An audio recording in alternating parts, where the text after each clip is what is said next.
Hey, magical makers. As you may know, this season's theme is Stitch and Not Magic. And what do those sometimes produce? Gnomes! Today on Knit a Spell, we have a guest expert on the topic. It's knitwear designer and gnome enthusiast Sarah Schira of Imagined Landscapes. Yay! Yee! Sarah designs patterns for everyday adventures, and odds are you've seen one of her many knitted gnomes because she's never not gnoming. And Jim and I are excited to chat with her all about it today. Welcome! Thank you. I'm always excited to talk about gnomes. You will have a difficult time keeping me to an hour. That's wonderful. Awesome. I love it. Light from Lantern presents Knit a Spell. I'm magical maker, Katie Rempe. And I'm the maker of magic, James Devine. Join us as we stitch together the symbiotic relationship between crafting And the craft. We're all curious, what came first, the relationship between knitting or gnomes? Like many people, I dabbled in knitting, taught by everyone in my family, but it didn't stick till I was in my mid-20s. So I would say the knitting came second. Really? I can't remember a time when Scandinavian style gnomes didn't fascinate me. I'm not sure where I saw my first one. So like, I'm not a huge fan of garden gnomes. But I love the Scandinavian style. Basically, it's the absence of eyes. I think I find more compelling than like a garden gnome. I can remember at any like craft fair I went to where they had that style of gnomes, I was always like, is this in my budget? Could we get this? I can remember for sure finding one at a craft sale when I was in university and I was about 18, but I'm sure I saw them before then. I actually remember getting my first IKEA catalog, and I can probably trace it back to that. So when I was 12, we moved to Ontario, and Ontario had one of the only IKEA locations in Canada. And because we moved, and because my parents at that point, my dad was going back to university for his PhD, we were going to be like a poor university family. We went to IKEA, and I got my own catalog. My parents were free to choose their own, but I picked one up myself. I had that catalog, I think, till 10 years ago when I finally said it doesn't need to make every move with me. I had memorized it, and I have always had an attraction to the architecture and the landscapes and the folklore and the stories, and we're northern as well. It's obviously not the same. Canada is settled by many people. My background is not Norse, but there's so many parallels in how the landscape looks and all of these things. I've always had this affinity. And so I can't remember when I found out about them. I can't remember when I started liking them, but it was sort of like the instant I saw them, I liked them. And there is no disentangling that. When I had started knitting, then sort of mid-20s, eventually I saw a pattern where there was a gnome, and I just about lost it at that point. So I bought the pattern and I started knitting gnomes and knitting gnomes and knitting and knitting and knitting, and I couldn't stop. And I was instantly like, I knit a couple of them and I was like, I kind of really wish the bottom was flat because they keep tipping. And I don't want to only just prop them in a corner of a shelf. And then I was like, but I really wish this was a little different. I wish I didn't have to sew the beards on or sew the hats on. Or I wish, what if it was really tall and skinny? Or what if it was fat or whatever? So I started just tweaking and tweaking and tweaking and tweaking. And at that point, that's where the Never Not Gnoming came in. It was, my son was about 12, and it was, let's say, 2014-ish. I can't be exactly sure when this really truly started, but that was the time when if you were a preteen-ish kind of person and you weren't sarcastically hashtagging your parents' everyday lives, you just weren't alive. So he would walk into the room, I'd be knitting another gnome, and he'd be like, hashtag mama's never not gnoming. And so that's where the title came from. Oh, that's genius. Wow. Thanks, kid. Good one. TM. Turned it back on him. Yeah. And now if you actually go onto Instagram, it's a really big hashtag. Never not Nice. gnoming. I love this because this was my introduction to gnomes. When I was a little kid, this book was a coffee table book at a couple that would take care of us from church sometimes. They were an older couple and they were like grandparents. She had this coffee table book and I would pore over this book And it was so fascinating to me. That started me just like fantasizing about if I was a gnome, where would I live? And I lived in Tucson, Arizona, like in the Sonoran Desert of Like the least gnome-like place. You'd yeah. never heard of But of much course, like there's the, a page with all the different types of gnomes from different regions in that right? book. And Oh, so is there a desert gnome? I imagined a desert gnome that just hasn't Okay. been discovered yet. It was just fodder for my imagination. It was specifically gnomes because of that book. You probably have that book, I'm sure. I don't. People keep talking about it, but it's Oh. not one I've come across. It is the Where would I best. know? It's like an ethnographic study of gnomes. Yeah. Anyway, I this is a see bits side and note, pieces but of it all the time. And people often, when they enter my knit-alongs, they'll open it to a certain page and then pose their gnome in front of that for the picture to sort of like prove they finished the gnome. But it's the nobody has sent you a cutest. copy yet? No one has, Oh Missed my gosh. opportunity. All right. Well, we'll including be on me. the So lookout like, for one. yeah. It's fantastic. I highly recommend. But I recommend your Ravelry site because I was so fascinated with all of the little gnomes you have. It's so much fun. And my question is, were you allowed to fantasize about like the fairy folk and the gnomes? Were you raised in a folkloric or a spiritual practice or anything like that? I was raised fairly strictly Christian, but in a very hippie kind of way. Yeah. So it's really conflicted how to describe imagination and play were very highly praised, allowed. I don't know how to describe it. Encouraged. Words not working at the moment. They were encouraged. Yeah. Encouraged. Mm. Yes. And I grew up reading all sorts of books like that. But my parents are sort of very pragmatic people. My father's a scientist. So it's not the kind of thing where I was ever encouraged to see in reality, but we always were encouraged to see and play. I grew up reading and rereading Anne of Green Gables, and like the idea of sort of seeing little things into landscapes was baked into me like right from the beginning. Oh. That's fantastic. Anne is a great role model for someone with a wonderful imagination. Yeah, so So, I actually reread all 8 Anne books. mm. So I got my first set of the first 3 when I was 8, and I read those and reread those a bunch of times, and I found out there were more. And so probably from the time I was 10 till I was about 28, I reread all 8 books every year. I adore Anne, and I've had to take a little break, so I'm only rereading them like every 5 to 10 years now, but I mean, I've read them a lot. Well, they're relatable for your Yeah. whole life because she lives a whole life. So when Yeah. you're older, you're like, oh, now I relate Yeah. to these parts. Reading it as a child and then as a teenager and then as a mother, I found like such an interesting layering of like what TV show was I watching the other day where someone said, how can you be reading the same book over and over? Isn't that boring? And he said, the book stays the same, but you change.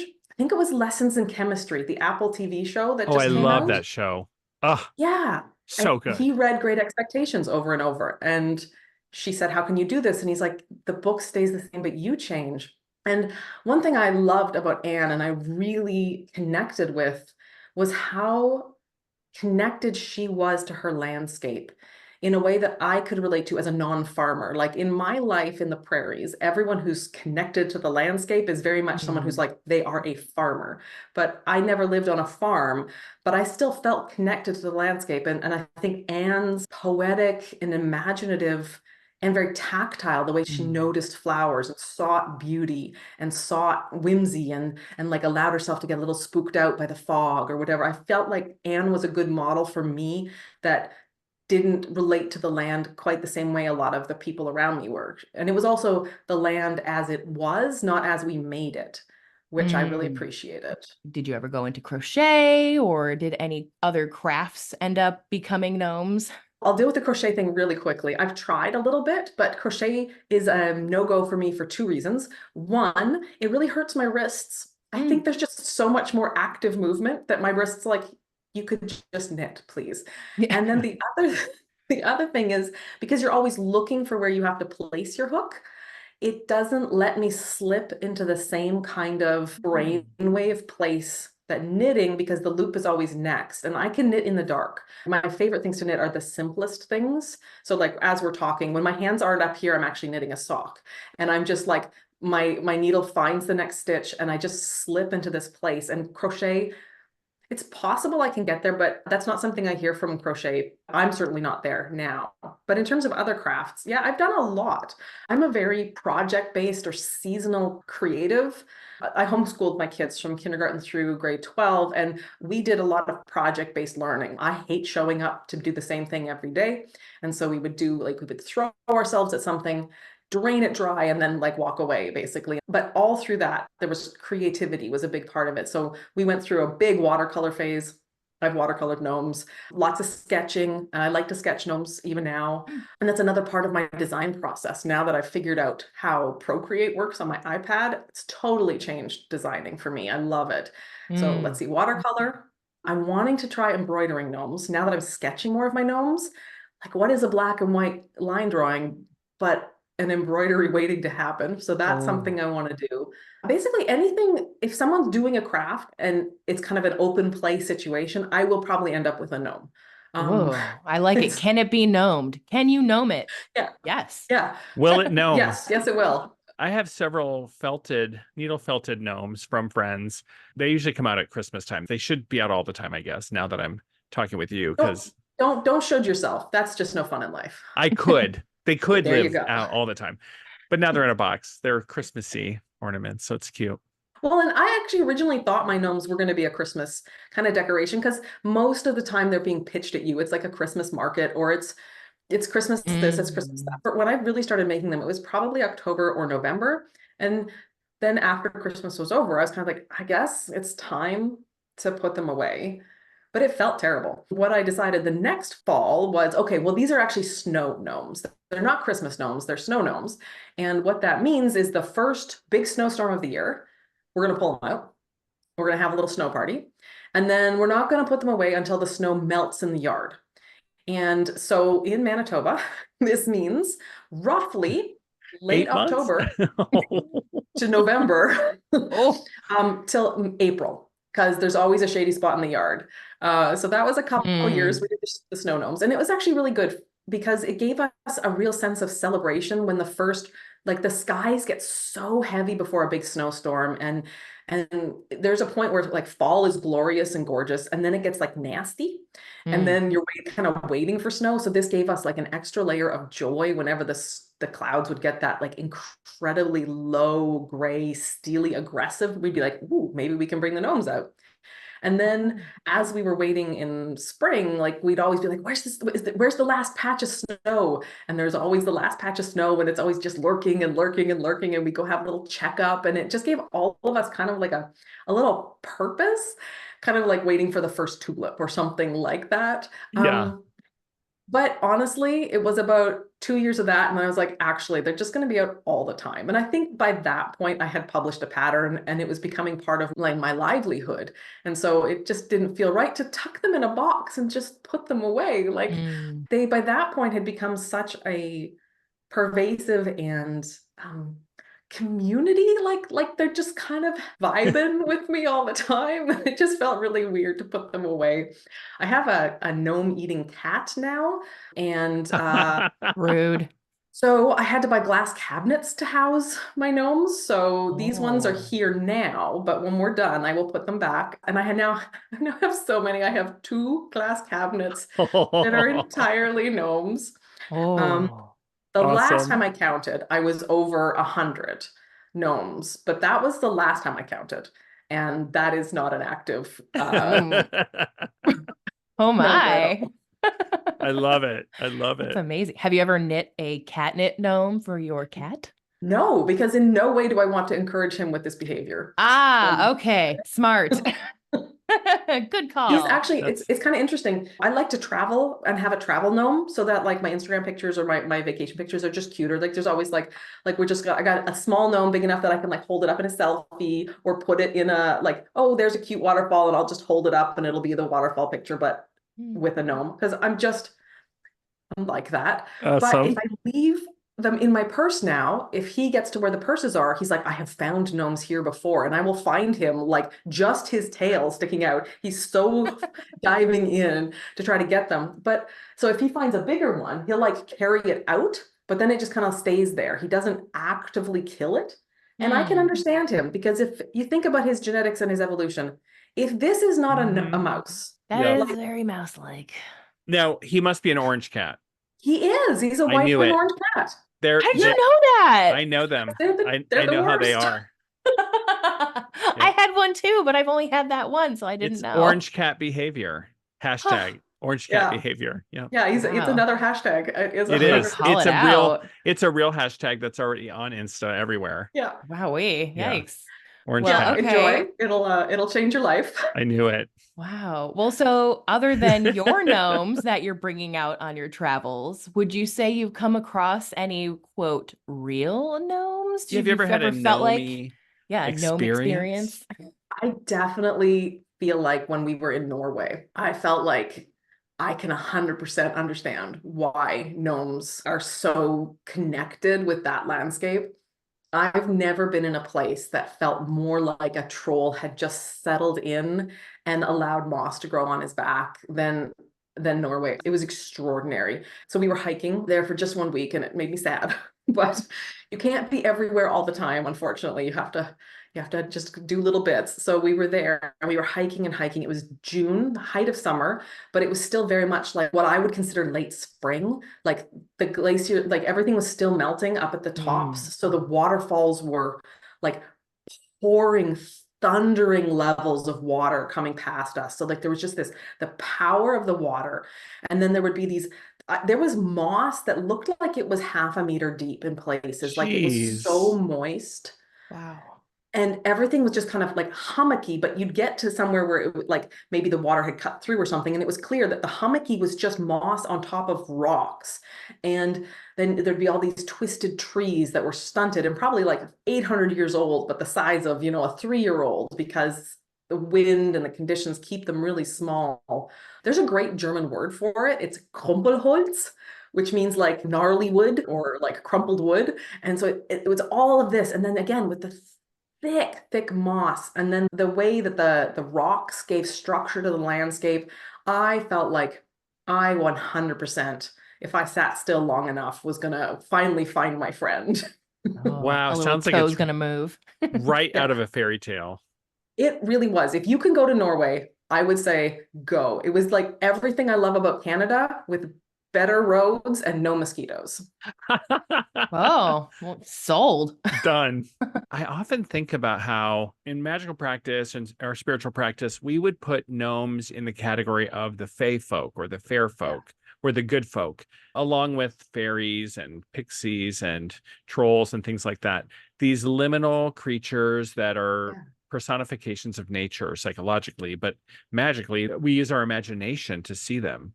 And I so always feel like they're like a peripheral vision sighting. 100%. That's exactly right. They're never going to let you see them directly. They're too clever and smart. But once in a while, you'll catch a little something out of on the side and you'll glance. Or cats will stare at something. There's nothing there, and you're like, okay. I used to say they caught a fairy in their eyes. So One I of the think thing I really enjoy about when you look into like the Tomte or the Nisse, those are the two, like the Norwegian and the Swedish names for them. yeah, Is they're very much tied to farming. And the idea is that if you respect the gnome that is part of your farm, that he will take care of the animals and the crops, and he will help. If you tend the farm and also tend him, he will help you tend as well. And that there is like at its core, it's about respect. So if you respect the Tomte, then he will help you. And I think that is a really interesting, I feel like it's rare that the word respect is at the core of any fairy tale or any like legendary creature. That's like the Minotaur will kill you in a maze. right. And the gnome will respect you if Yeah. you respect it. There is this long history in like Ireland. When you go to Iceland, the Huldufolk are there. And there's this like long tradition of how do you work with the liminal fae creatures like gnomes, and how do you offend them? Do you think it's a way to say respect nature, respect the land? Yeah, I really do. I think the stories we tell are real indicators of what's going on in our personal lives, our family lives, and our sort of our cultural lives. And if as a culture, one of the stories you're telling is there are beings here who can help and who can also, if they walk away, it's not good for us. I think it helps reinforce the idea that we're not separate from the world. And we like in North America to tell stories about separation and Yes. individuality and about extraction.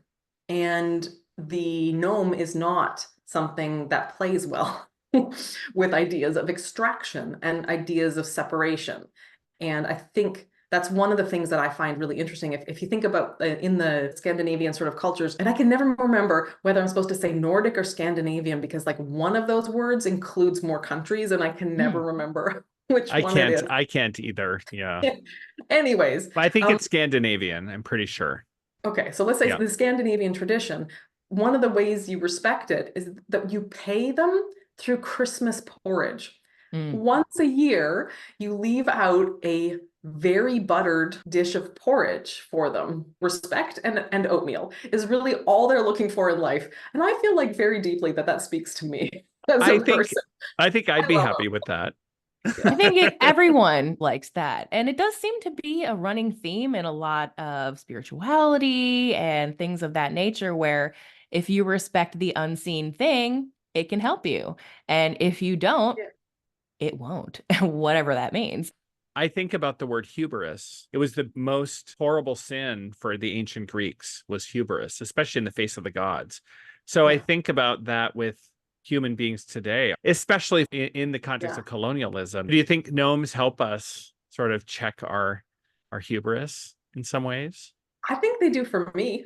I find them humbling a lot, but I also that might just be because I work with them. A lot of people who aren't in the gnome thing really do want to know, like, no, seriously, what's up with the gnoming? Because I started designing gnomes, and for whatever reason, it hit really hard with knitters. It was not my expectation that I would be a toy designer. Like, I wanted to start with some accessories, figure out the whole design process, because there are so many hats you have to wear if you're a small business owner. Like, put on all my hats, figure out my hats.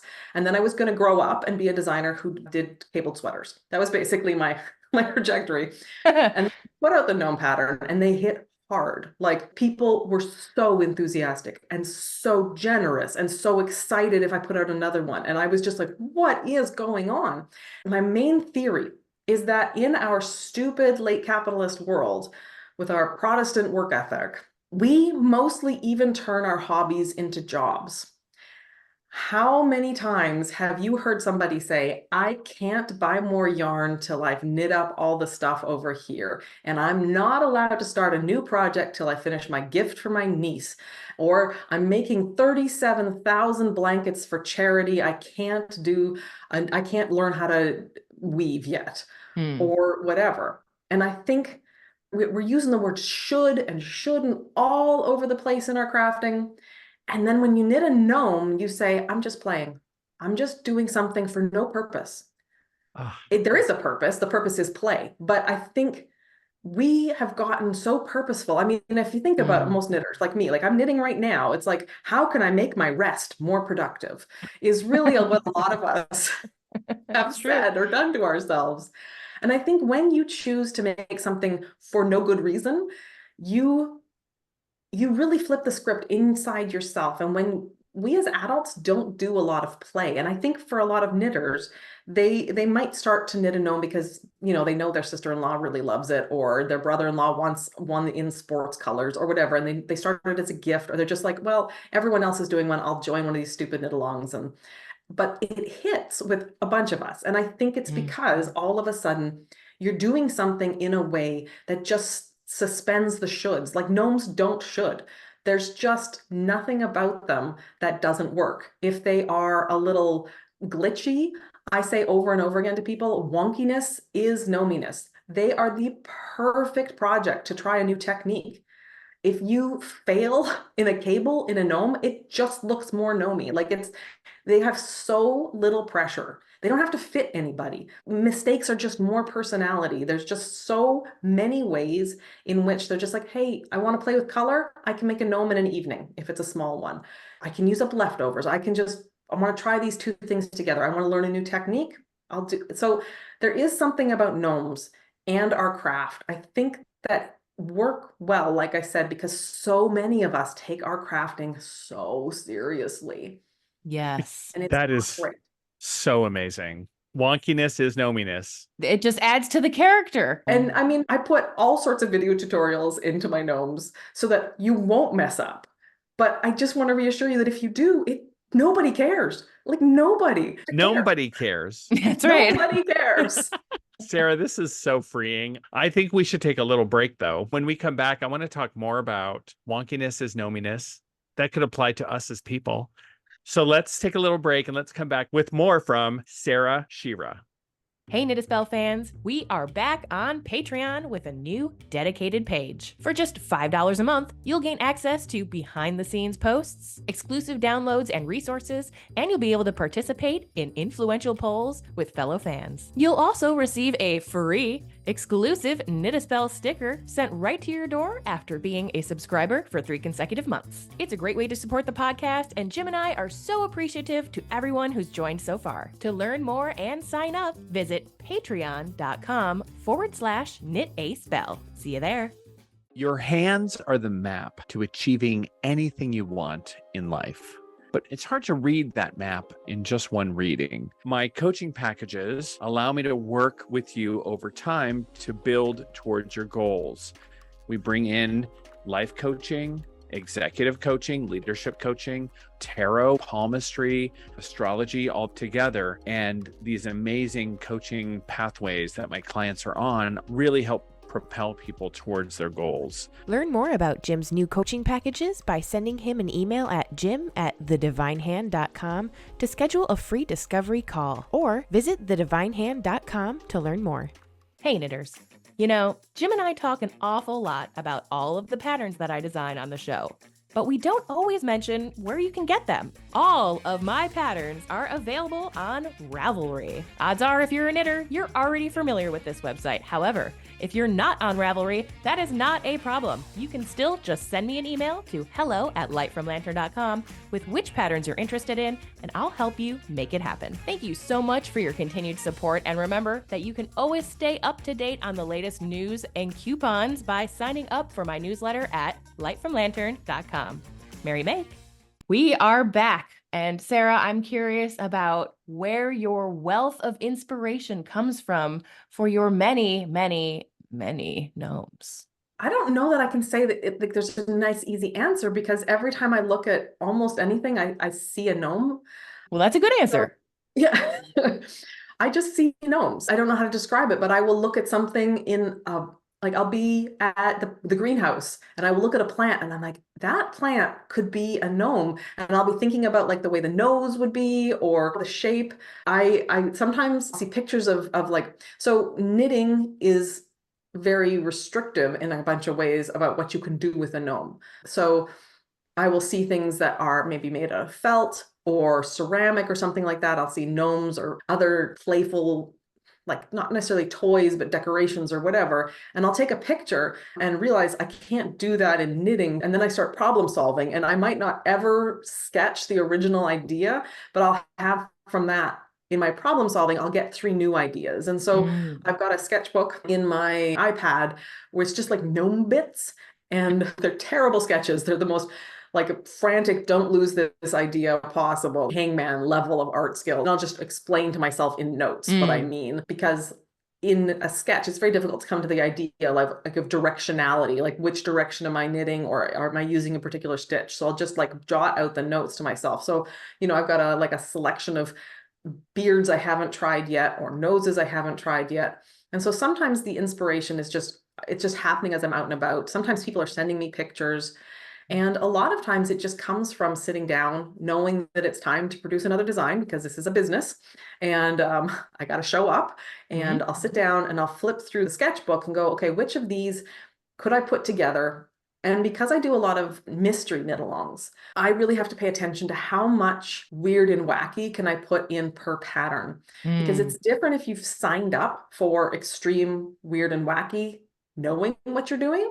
But if you are volunteering your time, which is precious in this day and age, and your money, which is precious in this day and age, to spend time with my pattern, I don't want you to get frustrated. I want you to maybe be challenged at best. So I'll sit down with all of that and sort of like the idea at the core, and then I might mix and match. Should this be more nose forward or, like what's going to be the design center point? And sometimes I don't know going in where it's going to end up. And then some of the gnomes are very story based. And so they basically drive me into a particular direction. Is fabulous. And I can see all the different types of gnomes, the gnomes with the Fair Isle pattern, the one behind you with the tall cabled hat, sort of that yellowish hat. The one in the middle. Yep. That's a very hat forward gnome. It's so cool to see all the different varieties. It's like there's a gnome for every person or every thing. I'm trying to get there. Also, what's brilliant is because the mystery gnome format and because people have built up a sense of trust with me, which I am eternally cognizant of and trying never to break. But I do know that a lot of the people that will knit my gnomes will follow me to places that they would not choose themselves to go. And because of that, that's the beauty of a knit along, right? Yeah. Also, and the mystery. So I will choose new techniques, knowing that we haven't done this yet. And I bet I could get people to do color work. And I bet I could do this or whatever. So for instance, gnome is where you hang your hat here.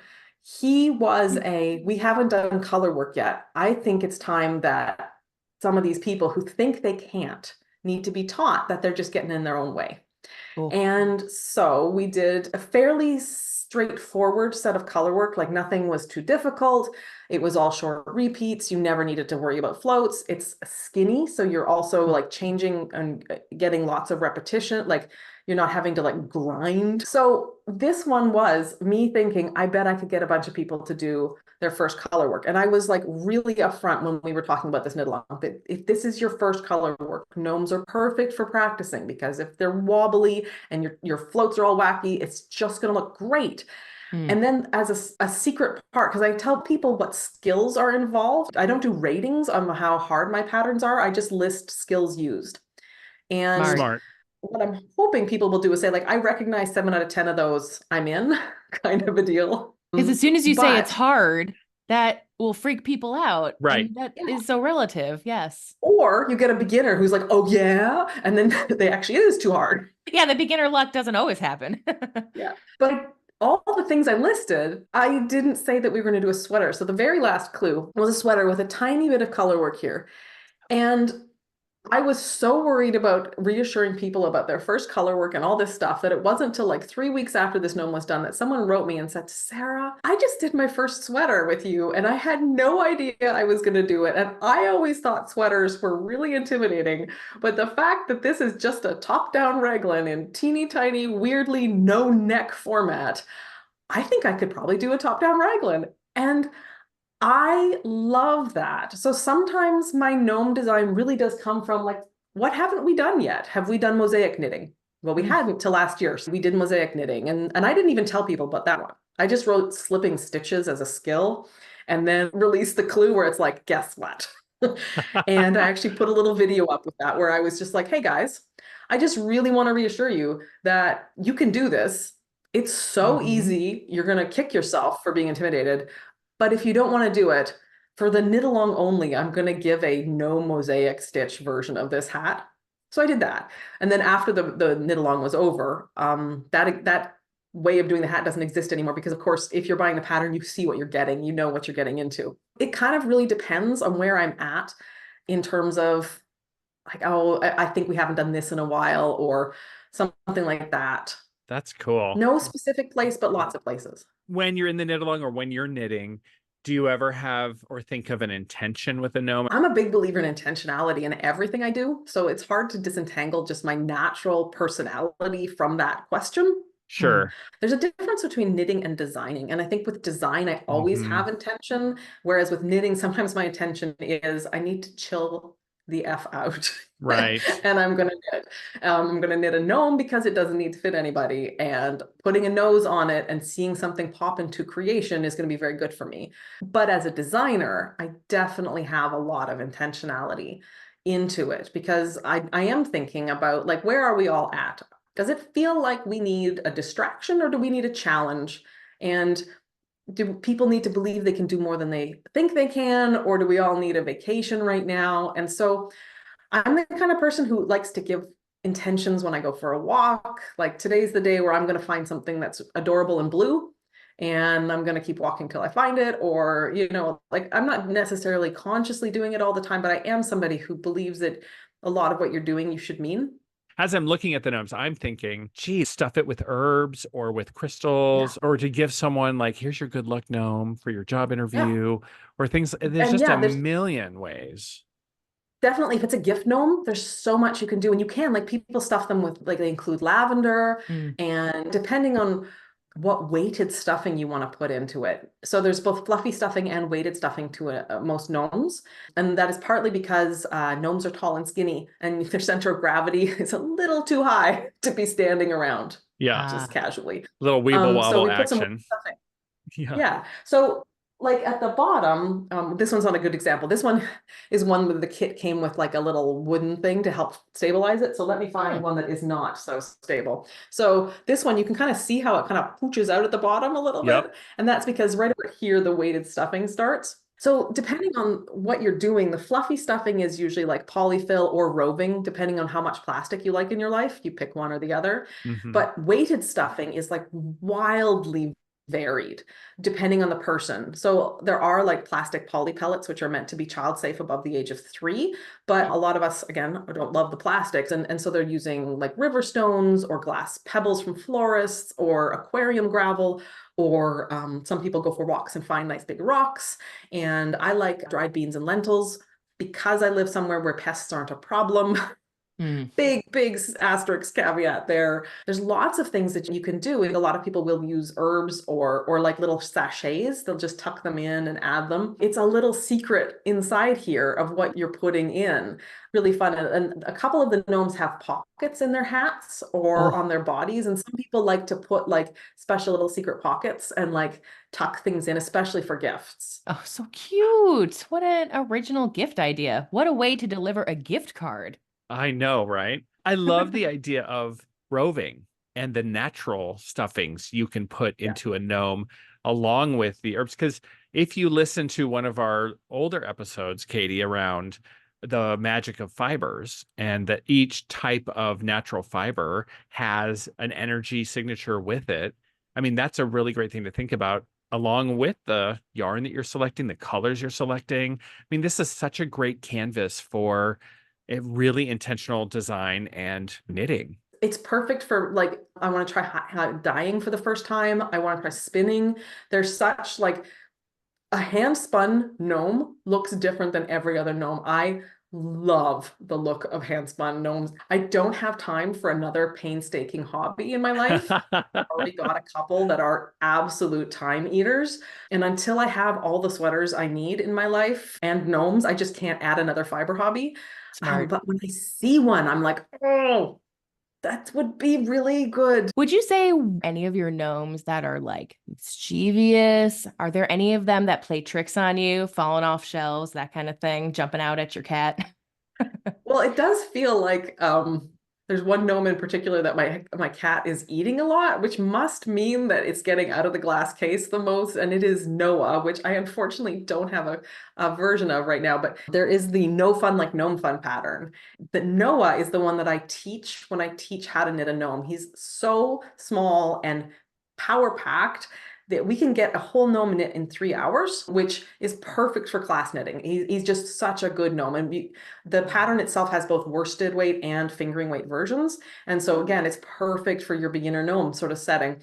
So this is Naomi. This is the slightly, like there's 3 gnomes in that pattern, and they are the 3 smallest gnomes. So this is sort of the second smallest. And Naomi is a good stand-in for Noah. So I knit a lot of worsted weight Noahs, and they tend to be about this big. And they are so mouse shaped.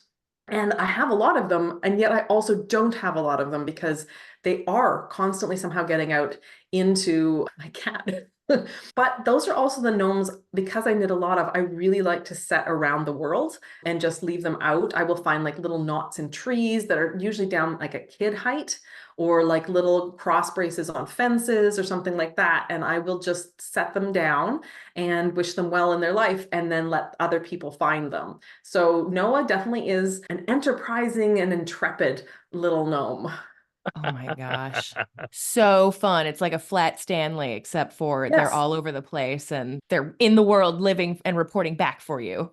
Like if I could, well, talking can get a gnome done in 3 hours. Like that is me painstakingly like redoing steps and like showing this step 3 times to people and stuff like that. So if we can do this in 3 hours, like Naomi, especially once I get into the groove, I can do her in less than 2 hours, like no problem. So you can go on these like jags of gnoming. Like the hashtag never not gnoming thing is not as mocking as you guys might think it is.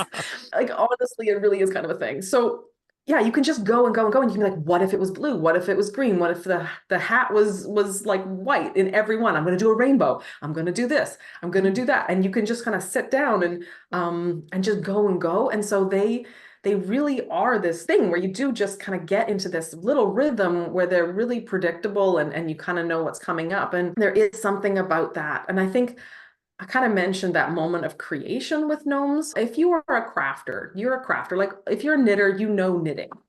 But once you start making a toy, there is this moment where you switch from being a knitter to assembling something. And that often feels uncomfortable because we are confident and we are good at knitting, but we are not yet good at assembling. Knitters freak out about sewing things on. They just straight up That's cannot. for sure. So again, I've got videos, I've got all sorts of stuff to help, but there is then a moment where you stop being an assembler.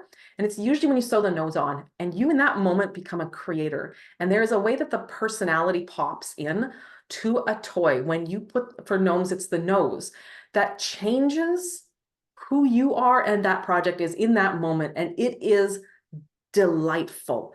You can knit the same gnome over and over, and every one of them seems a little different. The beard swings a little left, the nose is a little wrinklier or whatever. And the way that moment happens, I think is like the second reason why gnomes are as popular as they are. The first one being that they're playful and they're not work.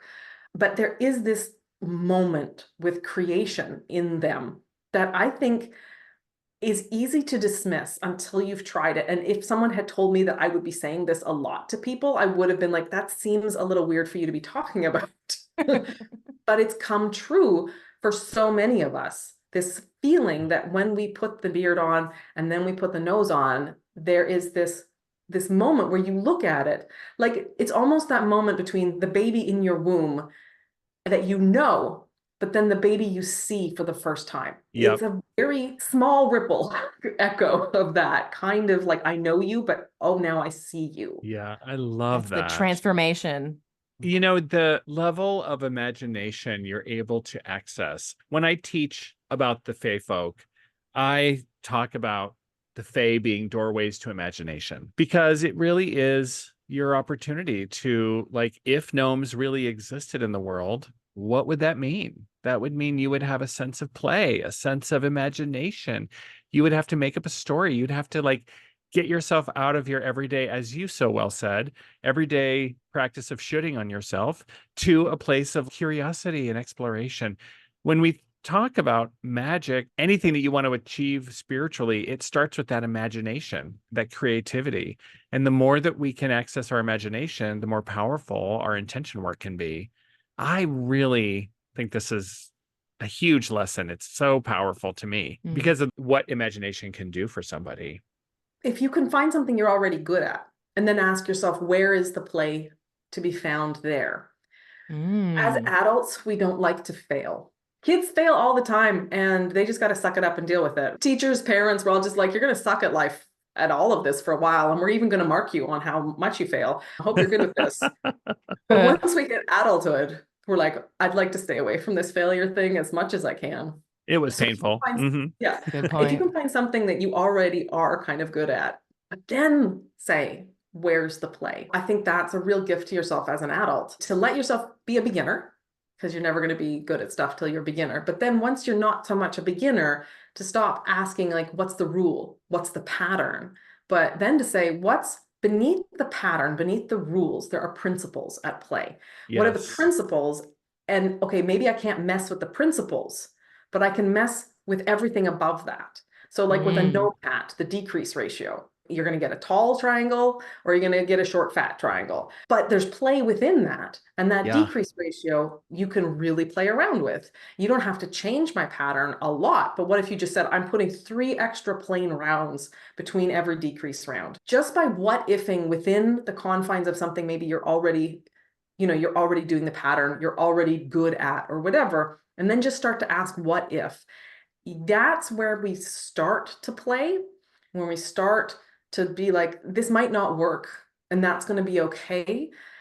It's from that what if, that if we let ourselves play and be willing to fail, although failure in the sense of play is a difficult, I don't really mean failure to play. Like, that's Yeah. not what I mean, but like we allow what we hope to come out of it might not be what comes out of it. Right. There's like this thing that happens where if you can just stop taking yourself so seriously as an adult, I mean, there's so many adults. Like, do you like to be around them? I don't. They're terrible to be around. There's So a few I boring. like. They're right here. Oh, well, Yeah.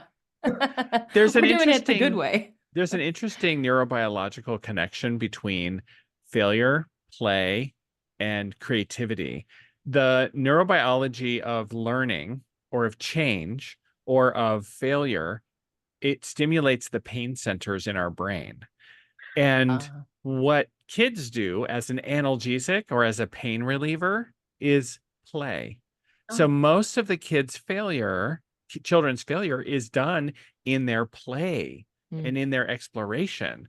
And I think that's why it's so unnatural for us to have like grades and punish people for poor marks, because it ruins this learning that you could have from quote unquote failure and that playful yeah. learning that's available there. So you're really picking up on something that I study quite a bit and do in my life here. And I love this connection. We talk all the time about how in magic, you just have to have the idea, but not hold on to it with such the iron grip that other things that aren't better could even come across that you haven't even thought Mhm. of yet. So Yeah. to just sort of let it go and, like you said, just see what shifts out is really the best way to go if you can. I love that point too. Our lust for results can Mm. totally ruin, like, I must make this gnome look exactly like the picture on Ravelry. I have to make 2 No. look just alike. Like, Yeah. good luck. And my favorite phrase, I'm going to bring it back. Wonkiness is gnominess. Mm, That's such a yes. great, such wisdom. I love it. It's so freeing. And I realized I was saying it a lot. I was typing it a lot. I was saying it a lot in workshops. And it really was resonating with people that this is a really judgment-free craft zone. The gnome zone is judgment-free.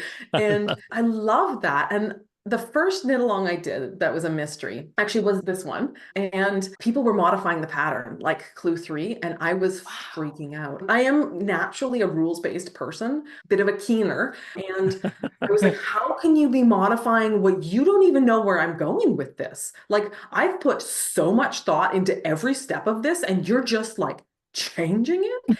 And at first I was freaking out, and I just had to be like, well, if you fail, that's your problem. Like, I wrote a good pattern. And so that first thing was I was less feeling great about this. I learned a lot from my response to that.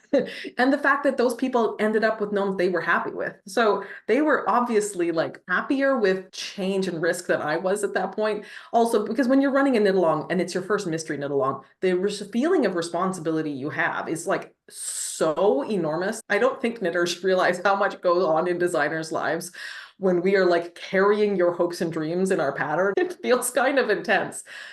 But I think it was maybe the second knit along or something we were doing, and people were having so much fun. And they were like, oh, now that I've done this, I want to do it again, but I want to do X. Mm. I very quickly, we had what I called the mod along, where it was all about knitting my pattern, but you had to change it to participate. Oh, You had to modify.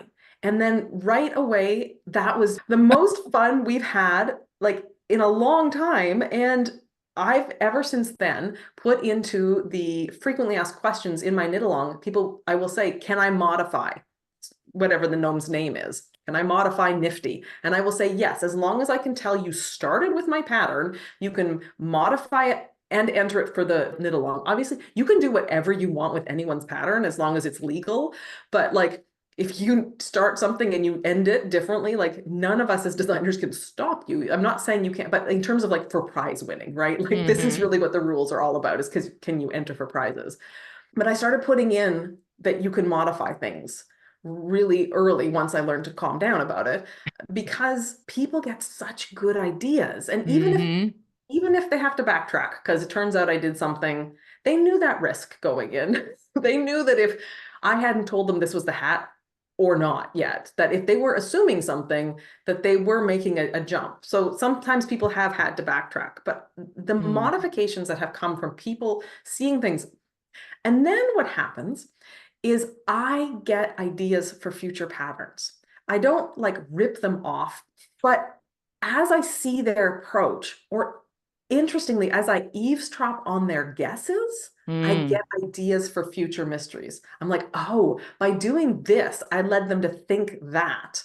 So how can I use that signaling to like have fun with them in the future? Because there are people that have knit all my gnomes so many times and they know the way I think and the way I tend to write patterns, that I was starting to get disappointed when I'd be like, ha ha ha, we're gonna do this. And then like 2 minutes after that clue in the pattern dropped, they'd be like, oh, we're doing this. And I'm like, how'd you know? So I now in my mystery gnomes, I'm trying to like confuse the expert gnomers while totally being clear and totally signpost for the beginning gnome knitters.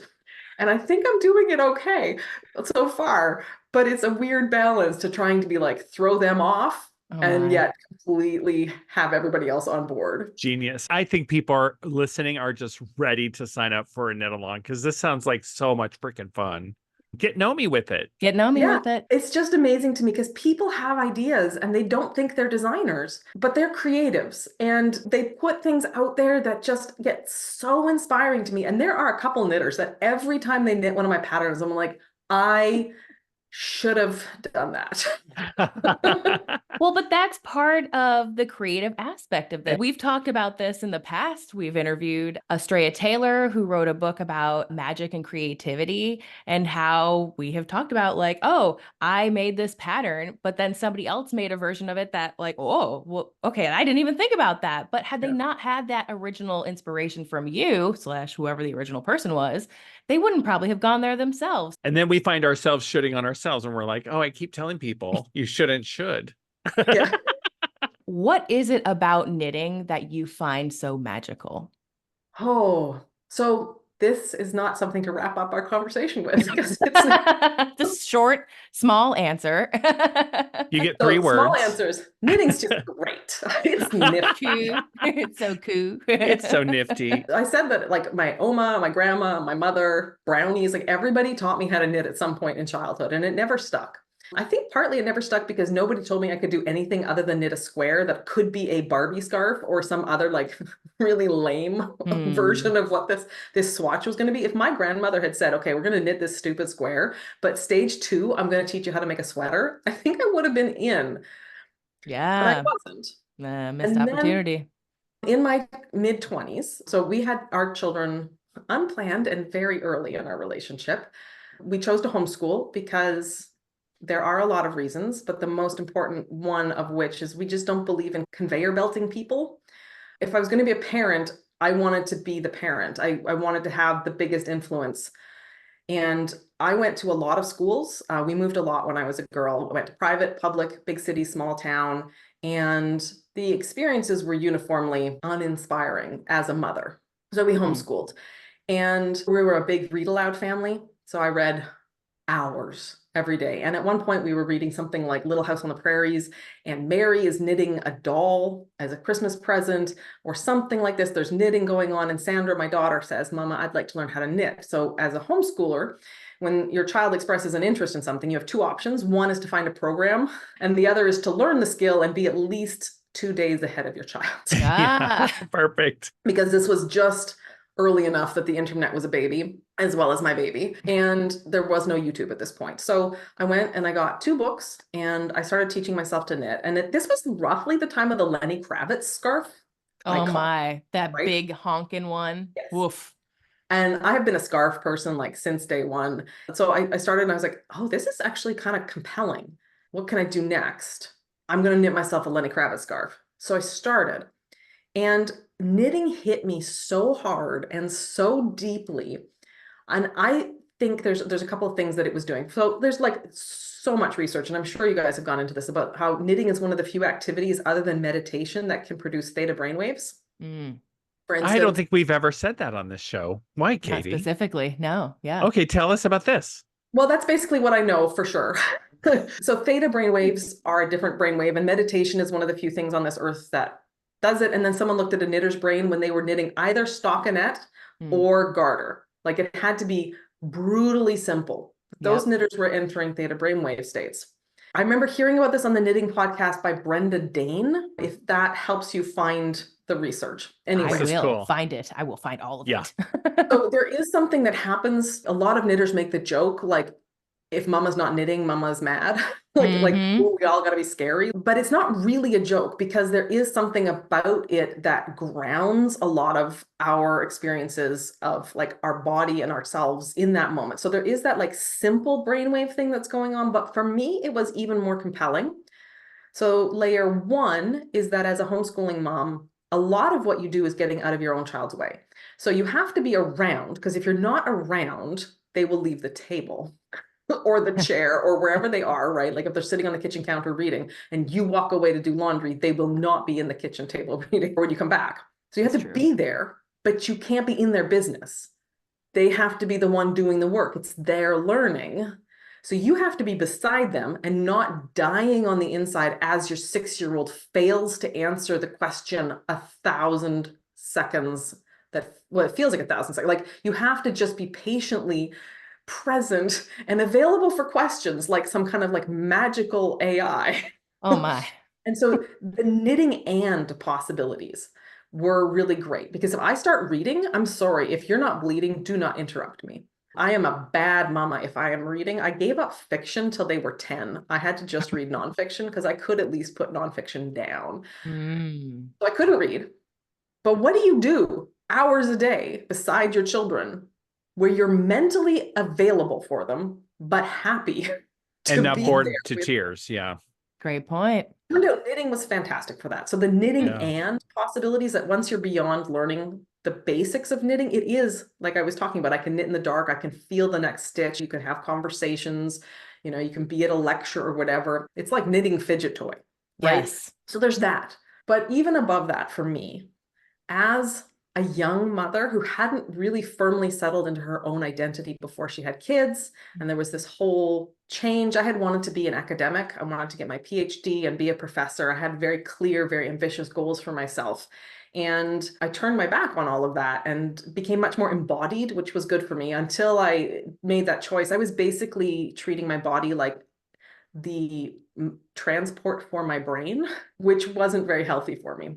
But so I'm there. I have 2 children, and we're doing this intense mothering thing, and I'm like losing myself, and everything's crazy, and everything I'm doing is intangible or cyclical. You feed a child, it needs to eat. I'm off the floor, it's dirty. Everything is like undoing itself all the time.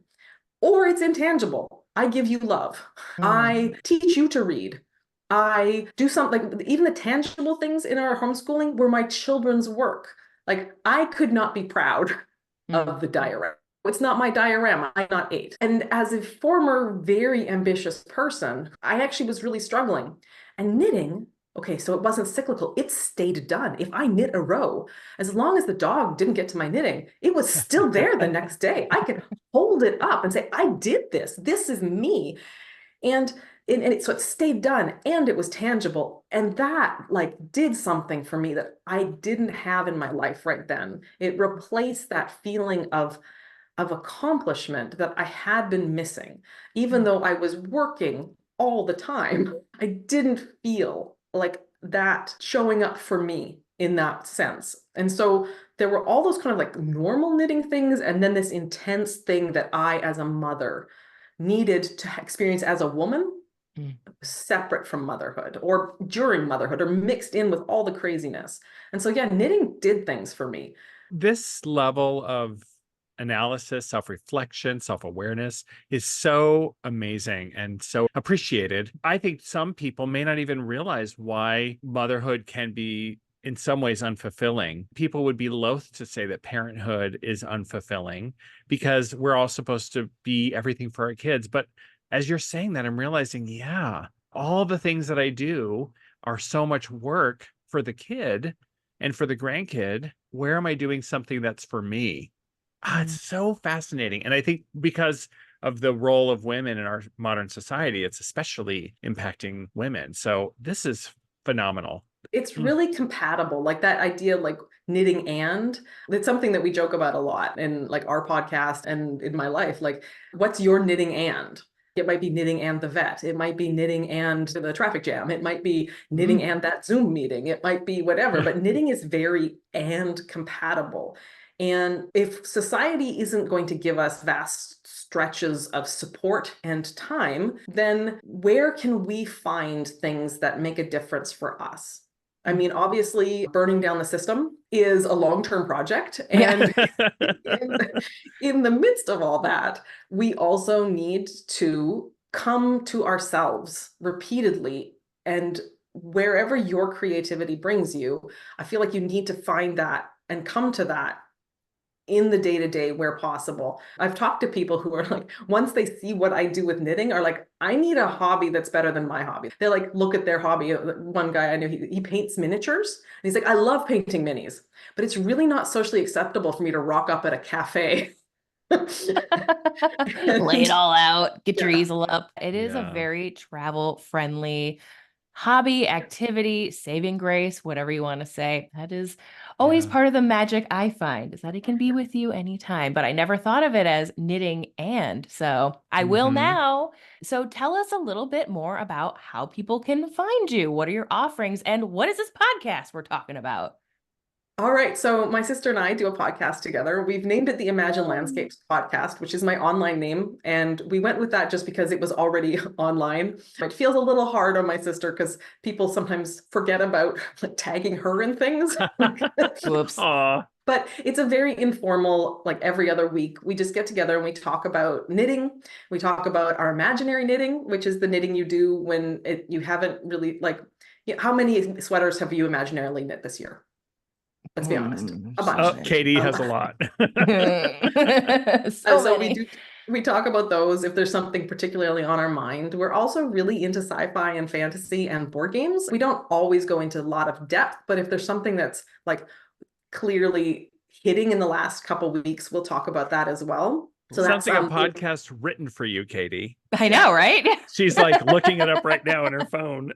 Yeah. So we're almost 200 episodes in, which is kind of amazing to us. Congratulations. Cheers. Yes. Yeah, we only do every other week and we take some breaks. That's the Imagine Landscapes podcast. We also do a YouTube once a month now where we just kind of do a show and tell, and we keep it just to knitting. We're not talking about books and about board games and stuff like that. We do them live so that people can ask questions. Nice. And also we feel like we don't always do a good job of explaining things on the podcast, painting those word pictures. Whereas if you can just hold it up and go like, see this stripe I was talking about? This is the stripe. Yep. That's also something. I'm also on YouTube as like a designer, and I did a few like vloggy diary. I tried to be like more like a content creator a little bit, and I realized really quickly that the secrecy around gnomes is not compatible with trying to produce regular content. Like, it's just so much of my life I can't tell you what I'm knitting or whatever, that it got weird. So it became work and weird. So mostly on YouTube, I'm just like, here's a technique. Here's what you need to know to make the gnome exactly as I depict it. And then I'd always tell people, look, like, this is just how I did it. And as a designer, I have a social contract obligation to give you instructions that can get you to what is pictured in the picture. But please don't think that that's the only right way. I'm just going to do this because you do need to be able to get there, and then you can start modifying or whatever. So that's YouTube is lots of techniques and stuff. And then there's imaginelandscapes.com, which is kind of like the hub of everything. I have both a Ravelry and a PayHips store. The PayHips store doesn't have everything that Ravelry has, just because I started it after. And so some of the older stuff are the things that aren't as popular. It's all work. It's all work, people. And there's only one of me. You mean you don't have another one of you doing the business side while you're doing the content creating and then someone else doing the knitting? That's weird. Huh? No, it's no. So I also have Patreon. I keep my Patreon dirt cheap because then I don't have to feel pressure to provide a huge amount of content. And it may sound very weird, but that's just like the only way I can see going into Patreon was to not think of it as more work. I need to think of it as like an easy, playful place where people who want to support me get to support me and who get like a fun version of me. So it's mostly just like Zooms and hanging out with about every 3 months, we'll do more of like a workshop-y kind of thing. So there's Patreon, there's Ravelry, Imagine Landscapes. If you're Googling that, you're probably finding me. Awesome. So cool. Wow. Oh my gosh. This has been so much fun. Yes. Thank you. It's been really interesting. I love being asked these questions, even if it's the same question as I've had like why gnomes comes up a lot. People really are like, no, seriously, Of like course, why yes. gnomes? There is something about stopping and processing that I find, well, we talk about intention, right? You talk about meaning. You can't find intention and meaning without reflection. And I love these moments where like you ask me a question, I'm like, oh, that's a great question. I love being confronted that way. So thank you. I'm so good. Me wonderful. too. I think Katie and I are both that way. This has been fabulous. Sarah, your work is inspiring. I am completely re-inspired to try to knit again. He's going to get back in and do just a gnome because it's so easy. You can do it. I could do a gnome. Yes. I because no matter how it turns out, it's perfect. Right, It's Sarah? gnomey. Yeah. Wonkiness is gnominess. I'm getting the you gotta t-shirt. knit and purl in the round. That's basically, if you can do that, you can do the easy gnomes. There you go. All right, Jim, we got this. You can do it. I believe in me and I believe in gnomes. That's all you need. Thank you again, Sarah, for spending some time with us today. And thanks everyone for listening. And we will see you next week. Bye, everybody. Thank you. Bye. Thanks for listening. If you enjoyed the show, consider sharing it with a friend, leaving a review on iTunes and Spotify, or following Knit a Spell on Instagram. You can also subscribe to the Light from Lantern YouTube channel to enjoy full episodes of Knit a Spell and see our happy faces. You can also learn more about readings, classes, and events going on with your favorite maker of magic, James Devine, by visiting thedivinehand.com and subscribing to his newsletter. Then follow Jim's fun and interactive Instagram account at DivineHandJim. Keep up with Katie, the magical maker, by subscribing to her newsletter at lightfromlantern.com. You'll receive a free knitting pattern as a thank you gift. Then follow Katie on Instagram at lightfromlantern for even more magical making tips. See you next week.